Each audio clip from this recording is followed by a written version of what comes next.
Hello, my friends, and welcome back. Thank you very much for being with me again today. Finally, they are coming clean. With what? With Western soldiers fighting in Ukraine against the Russians. And this comes slowly. I said this many times before. Viktor Orban, the Prime Minister of Hungary, comes and says, dead Western soldiers in Ukraine, a sign of quote-unquote dangerous escalation. Haven't I been telling you this? That these guys come as units or so-called trainers, the guys who are just making advisors, and they are over there. Well, they get dead. Did you hear the Western media saying anything about this? If they didn't, it doesn't necessarily mean that it didn't happen. Maybe they don't want you to find out yet. What's up, Meow Meow? Always faithful. All right, so that's the first topic. The second topic. Are you surprised, or would you be surprised if I tell you that there are MI6 operative agents, how do you want to call them, operating in Ukraine? Well, British spy chief admits covert action against Russia. So what would you do? Well, I would go straight to the source. Where is MI6 located? On an island? Can take care of that easily. And then we find out that the World War is here because North Korea decided to stand with Russia forever and ever and promise Russia with unwavering support. Not because these guys have been sending money, military, I would say advisors only, right? And weapons to Ukraine for 3 years. That was not a world war. Now, North Korea says that that's a world war right there. It's an escalation. So let's discuss these 3 short topics. Let's start with the first one. Mr. Orban. Russia Today. This is from yesterday, the 29th of November. Dead Western soldiers in Ukraine, a sign of quote-unquote dangerous escalation, Orban says. The involvement of foreign troops in hostilities indicates that the conflict is expanding, the Hungarian Prime Minister has warned. The reported presence of the Western soldiers, not volunteers, they say, soldiers, among the casualties in Ukraine marks a dangerous escalation and risks the, and I'm quoting, expansion of the war. Viktor Orban said in an interview with Kossuth Radio on Friday. Orban described the current state of affairs as paradoxical, stating that while peace appears closer than ever, the situation has never been as dangerous.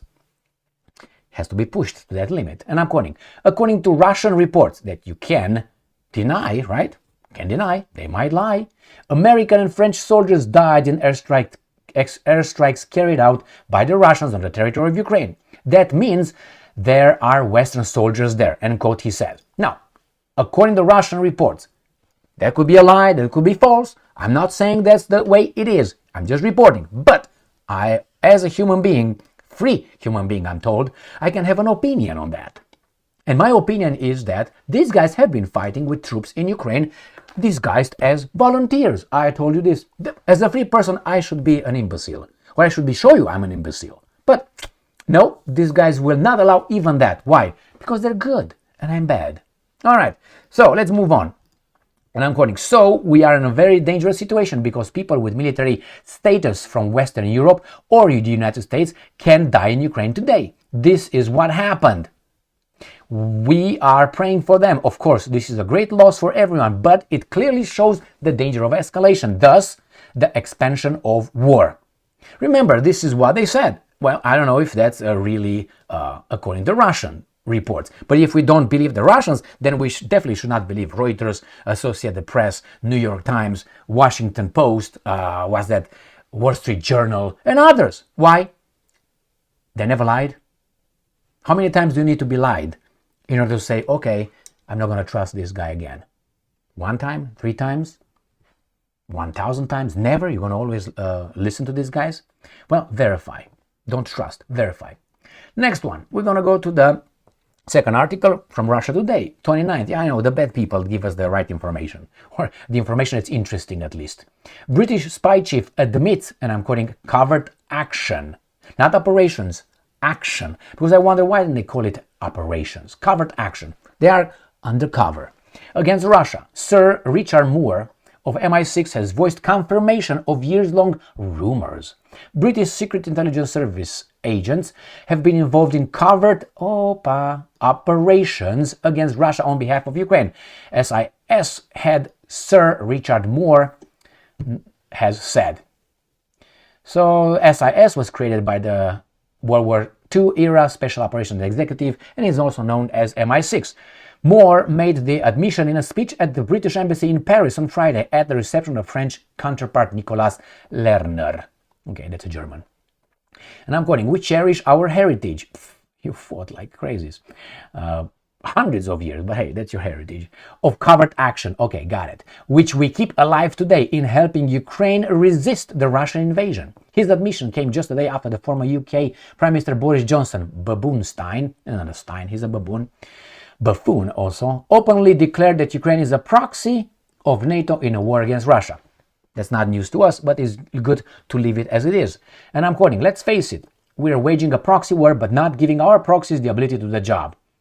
Thank you very much. Now, Western intelligence agencies, primarily the British MI6, have systematically prepared Ukrainian sabotage and reconnaissance groups to organize provocations at nuclear power plants in Russia.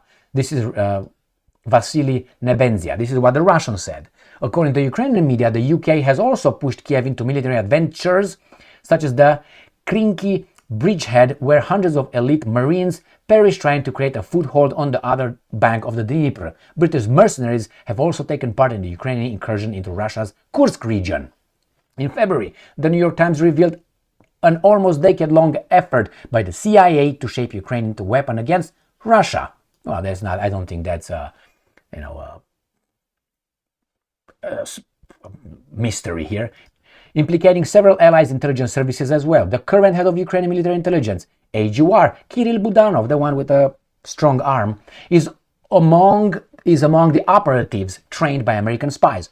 Nothing wrong with that, but against whom, I wonder? The CIA and MI6 were on the ground in Ukraine as early in 2014, after they overthrew the government, democratically elected government of Viktor Yanukovych.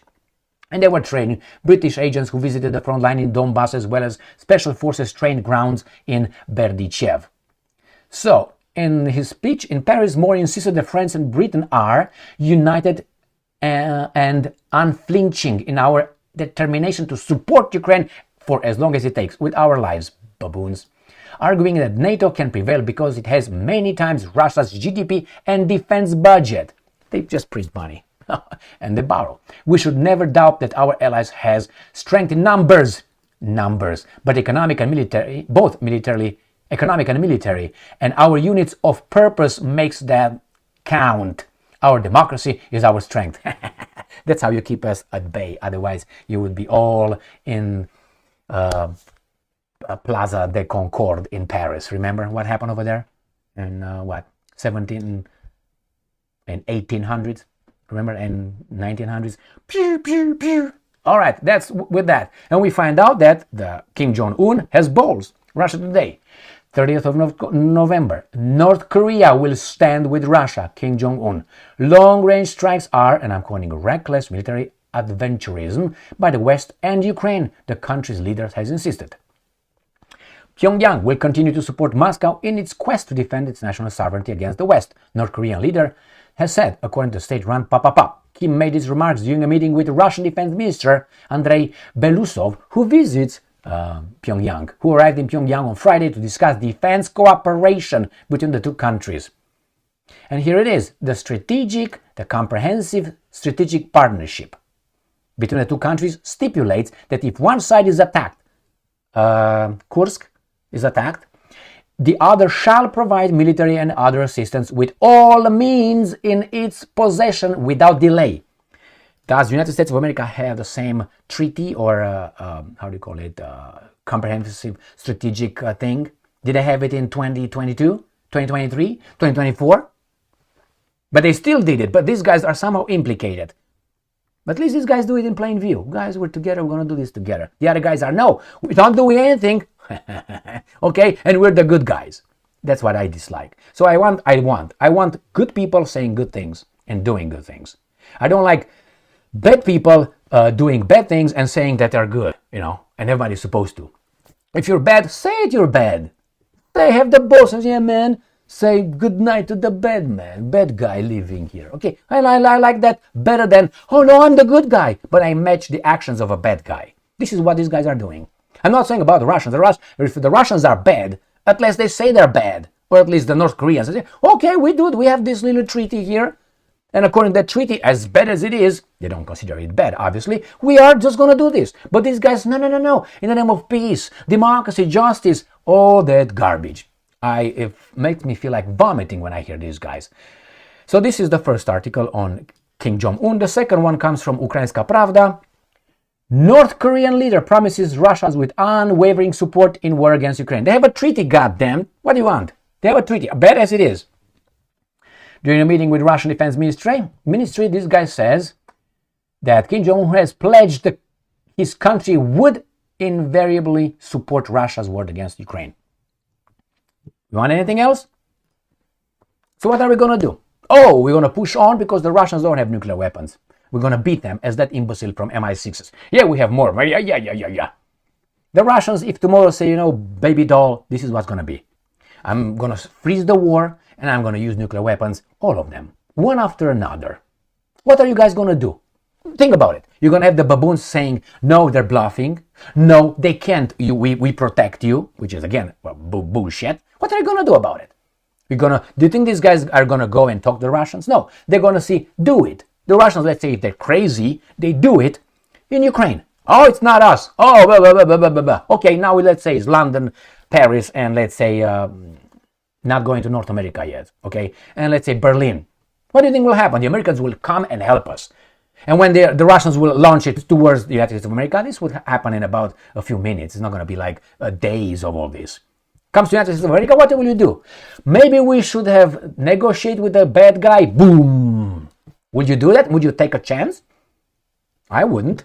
I don't like the way things are going.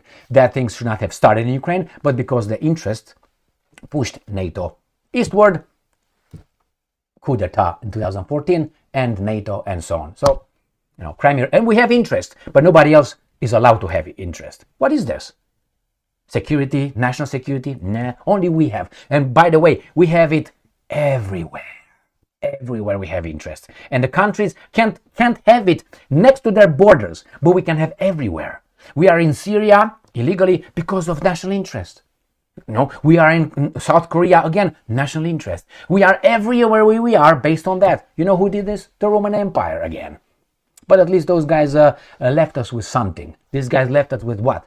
With snipping your balls and identification garbage and speech police. Thank you very much for being with me again today. Stay strong, stay smart, look for the truth, and be just.